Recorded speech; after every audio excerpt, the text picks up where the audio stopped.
Hello friends, welcome to my class. Bills of exchange में आज का हमारा टॉपिक है dishonour of bill endorse to the third party. पहले मतलब समझते हैं।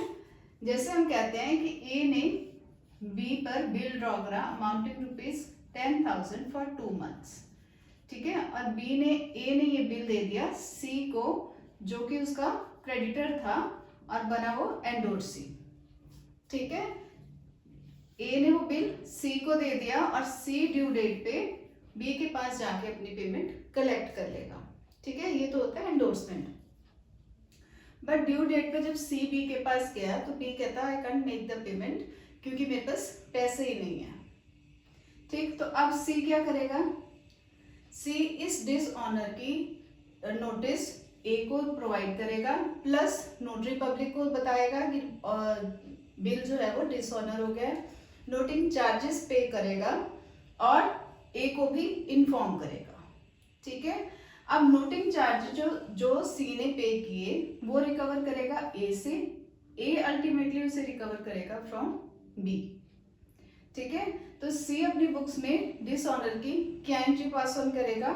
अब क्योंकि सी के लिए ए डेटर दोबारा बन जाएगा तो वो क्या करेगा? ए को डेबिट करेगा टू बिल रिसीवेबल, उसको पेमेंट आने के अगेंस्ट बिल रिसीवेबल जो कि आई नहीं है, इसलिए वो बिल रिसीवेबल को खत्म कर देगा क्रेडिट करके, टू कैश जो उसने नोटिंग चार्जेस पे ऑफ करे हैं उसके लिए वो टू कैश की एंट्री करेगा, ठीक है।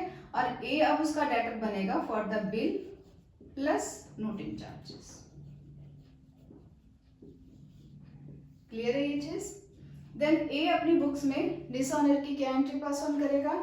अब ए बी को दोबारा से अपना डेटर बना लेगा और सी उसका दोबारा से क्रेडिटर बन जाएगा, ठीक है। बट अब ये बनेंगे बिल प्लस नोटिंग चार्जेस के अमाउंट के लिए। बी भी डेबिट करेगा बिल प्लस नोटिंग चार्जेस के लिए और सी भी उसका क्रेडिटर हुआ बिल प्लस नोटिंग चार्जेस के लिए।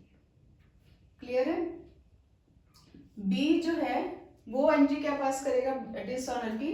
वो करेगा बिल्स पेबल को डेबिट कर देगा क्योंकि बिल उसने अब डिसऑनर कर दिया हो तो बिल्स पेबल को वो डेबिट कर देगा। नोटिंग चार्जेस अल्टीमेटली देने उसे ही है, उसे भी वो डेबिट करेगा टू ए दोबारा से उसका क्रेडिटर बन जाएगा, ठीक है। क्लियर है ये सारी ट्रांजेक्शन्स कैसे होती हैं? अब इसी को थ्रू एक क्वेश्चन करते हैं तो और ज्यादा क्लियर हो जाएगा। तो सबसे पहले आप क्वेश्चन गो थ्रू कीजिए।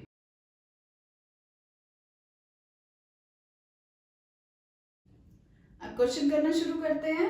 तो हमारा क्वेश्चन कह रहा है कि Y purchased goods for ₹6,000 on 1st June from X and on the same date accepted a bill payable after 3 months, ठीक है। तो X ने सेल किए 1st जून को 2011, तो एंट्री डालेगा वो Y के अकाउंट को डेबिट करेगा टू सेल्स, अमाउंटिंग कितनी है आपकी 6,000 की, ठीक है। उसी दिन उसने बिल ड्रॉ करा और जो कि Y ने एक्सेप्ट करके उसे वापस कर दिया। दूसरी एंट्री वो डालेगा bill receivable debit to Y, ठीक है जी। देन कहते हैं X endorsed the bill to Z, X ने एंडोर्स कर दिया, एंडोर्समेंट की एंट्री डाल दें। क्या एंट्री डालेंगे हम? Z को उसने एंडोर्स किया तो Z के अकाउंट को डेबिट करेगा टू बिल रिसीवेबल, ठीक है। ये बिल रिसीवेबल डेबिट के अगेंस्ट क्रेडिट कर देगा, बिल रिसीवेबल खत्म हो जाएगा। Z को उसने डेबिट कर दिया हुआ क्योंकि ये बिल किसको दिया है? उसने Z को दिया, अमाउंटिंग ₹6,000, ठीक है जी। देन वो कहते हैं ऑन मेच्योरिटी कब है? 3 मंथ्स की, 1st जून से 3 months, June July August September, 1st September plus 3 days of grace 4th सितंबर, ठीक है। 4th सितंबर को क्या कहते हैं? वो कहते हैं on the maturity the bill was dishonoured for non payment and Z had to pay ₹50 as noting charges, ठीक है। अब बिल जो है वो डिसऑनर हो गया, तो X के एंट्री पास ऑन करेगा, Y को दोबारा से अपना डेटर बना लेगा, ठीक है, और Z उसका दोबारा से क्रेडिटर बन जाएगा। यहाँ पे उसने Z को डेबिट किया था क्योंकि वो बिल दे रहा था उसे, ठीक है। बट क्योंकि अब बिल जो है वो डिसऑनर हो गया तो y x के लिए दोबारा से डेटर बन जाएगा और z उसका दोबारा से क्रेडिटर बन जाएगा। अमाउंट कितनी होगी? अमाउंट होगी आपकी 6050, 50 रुपीज जो नोटिंग चार्जेस z ने पे ऑफ किए हैं वो रिकवर किससे करने हैं? y से करने हैं। ठीक है, इसलिए अब अमाउंट आएगी 6050 की। क्लियर है? देन कहते हैं 3 days after the dishonour. 3 days after the dishonour मतलब 7 सितंबर को क्या किया? Z made the full payment to X made the full payment to Z। Z को X ने पूरी पेमेंट करती हुई है। ठीक है, तो X का एंट्री करेगा, Z को डेबिट करेगा टू बैंक। कितने की पेमेंट करेगा अब? 6050 की। ठीक है, वो कहते हैं फुल पेमेंट कर दी हुई आप Z को उसने क्रेडिटर बनाया 6050 के लिए, तो फुल पेमेंट वो कर देगा, Z को डेबिट करेगा टू बैंक करके पूरी पेमेंट कर दी। देन कहते हैं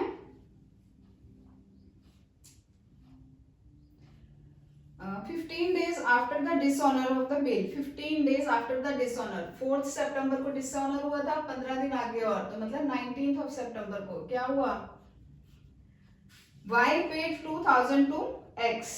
Y ने भी पे कर दिए कितने? 2000 X को, तो X क्या एंट्री करेगा? कैश को डेबिट करेगा to Y amounting rupees 2000।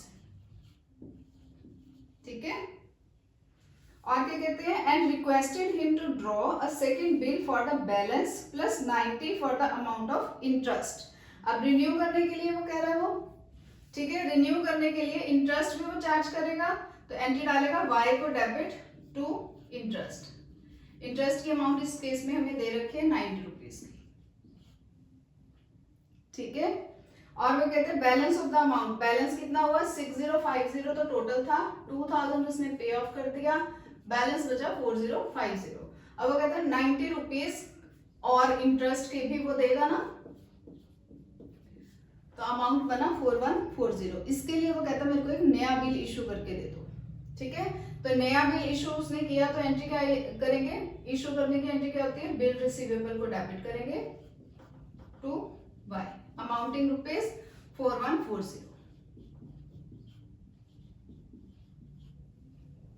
Clear है?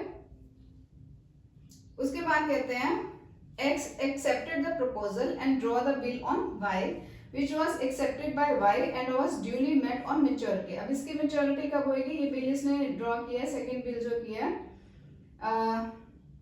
For 2 months। ठीक है, तो सितंबर से आगे करो, अक्टूबर नवंबर, नवंबर 19 नवंबर प्लस 3 days ऑफ ग्रेस, तो 22 नवंबर को। ठीक है, 22 नवंबर को क्या किया? Y ने बिल पे ऑफ कर दिया, तो एंट्री क्या डालेगा? X का एंट्री डालेगा कैश या बैंक अकाउंट डेबिटेड टू, आगे लिखेगा बिल रिसीवेबल, क्योंकि इसने बिल रिसीवेबल को डेबिट किया हुआ है, बिल के अगेंस्ट ही पेमेंट मिल रही है ना उससे, तो बिल रिसीवेबल को क्रेडिट कर देगा और एंट्री डालेगा cash account debited to bill receivable amounting rupees 4140। Clear है सारी X की एंट्रीज? अब Y की देखें कैसे करेगा। 1 जून को Y ने परचेजेस किए हैं, तो एंट्री डालेगा वो purchases account debited to X amounting rupees 6000। ठीक है, फिर उसने बिल एक्सेप्ट किया है, तो एंट्री डालेगा X account debited to bills payable amounting rupees 6000। ठीक है, अब ये जो X ने एंडोर्स किया बिल, इसकी कोई भी एंट्री Y नहीं डालेगा, क्योंकि Y is concerned only with the acceptance and the payment of the bill. ठीक है, बट ड्यू डेट पे क्योंकि अब इसने पेमेंट नहीं की है, ड्यू डेट आपकी बनती है 4 सितंबर को, Y ने पेमेंट नहीं की, तो ये एंट्री हम उल्टी कर दें, हम लिखेंगे bills payable account debited to X, but अब नोटिंग चार्जेस भी इसे ही देने हैं, तो नोटिंग चार्जेस को भी वो डेबिट करेगा। ठीक है, तो ये आएगा 6000, नोटिंग चार्जेस आपके 50 और X अब उसका क्रेडिटर बनेगा फॉर रुपीज 6050। क्लियर है? जब डिसऑनर किया इसी एंट्री को रिवर्स कर दो और एक नोटिंग चार्जेस को डेबिट करना पड़ेगा, क्योंकि अल्टीमेटली नोटिंग चार्जेस एक्सेप्टर को ही देने पड़ते हैं। ठीक है, उसके बाद क्या हुआ? 19 सितंबर को, 19 सितंबर को वाई जो है पेमेंट कर रहा है एक्स को, तो उसकी एंट्री डाल दो, एक्स को वो डेबिट करेगा टू कैश अमाउंटिंग ₹2000। ठीक है। और इंटरेस्ट भी अब उसने कहा कि मुझे दूसरा बिल ड्रॉ करके दे दो जिसके ऊपर आप ₹90 का इंटरेस्ट चार्ज कर सकते हो।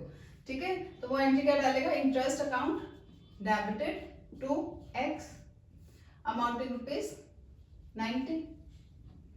ठीक है, और नया बिल एक्सेप्ट कर रहे हैं, बिल के लिए क्या एंट्री डालते हैं, एक्स को वो डेबिट करेगा टू बिल्स पेबल, कितने से होगा, 4140। ठीक है, और ड्यू डेट मतलब 22 नवंबर को वो पेमेंट कर देगा बिल की, तो एंट्री डालेगा bills payable account debited to cash amounting ₹4140। Clear है। एक्स ने जैसे एंट्रीज डाली सेम आपकी वाई की डालेंगे, बस एक ये जो एंडोर्समेंट की एंट्री है, एंडोर्समेंट से कुछ भी लेना देना नहीं है वाई को, बिकॉज उसने बिल जो है एक्सेप्ट करना है और उसके बाद उसकी पेमेंट करनी है। पेमेंट नहीं कर रहा है तो एंट्री को रिवर्स करो, एक्स उसका दोबारा से क्रेडिटर बन गया, बिल्स पेबल को डेबिट करेंगे, नोटिंग चार्जेस भी उसी ने पे ऑफ करने हैं। ठीक है, फिर जैसे उसने कैश दिया, कैश की इंटरेस्ट के लिए वो माना कि हाँ मेरे ऊपर ₹90 का इंटरेस्ट जो है आप चार्ज कर सकते हो फॉर 2 मंथ्स, तो इंटरेस्ट को हमने डेबिट करा टू एक्स, नया बिल ड्रॉ करा बिल के एक्सेप्टेंस की, देन पेमेंट कर दी ऑन ड्यू डेट इस नए बिल वाले बिल की। ठीक है, तो बिल्स पेबल टू कैश करके हमने इसकी एंट्रीज डाल दी। अब देखते हैं कि जेड जो कि आपका एंडोर्सी है वो एंट्रीज क्या पास ऑन करेगा। तो जेड अपनी बुक्स में क्या एंट्रीज पास ऑन करेगा, सबसे पहले 4 जून को जब उसने एक्स से बिल रिसीव किया था वो एंट्री करेगा, बिल रिसीवेबल को डेबिट करेगा टू एक्स, कितने का बिल था हमारा 6000 का। ठीक है, दूसरी एंट्री कौन सी करेगा, सितंबर 4 को जब बिल डिसऑनर हुआ, जब उसने वो बिल वाई को दिखाया और वाई ने पेमेंट करने से मना कर दिया, तो 4 सितंबर को वो डिसऑनर की एंट्री करेगा। एंट्री क्या पास ऑन करेगा, एक्स को डेबिट करेगा, इसी एंट्री को वो रिवर्स कर देगा टू बिल रिसीवेबल। अब क्योंकि वो नोटिंग चार्जेस भी दे रहा है तो टू कैश करके नोटिंग चार्जेस की भी एंट्री करेगा, कितने से, एक्स बिल रिसीवेबल आपका 6000 से, कैश ₹50 उसने जो नोटिंग चार्जेस दिए, अब एक्स उसका डेटर बनेगा फॉर ₹6050 के लिए। ठीक है, थर्ड एंट्री करेगा सितंबर 7 को, 3 दिन बाद एक्स ने सारी की सारी पेमेंट दे दी है टू जेड।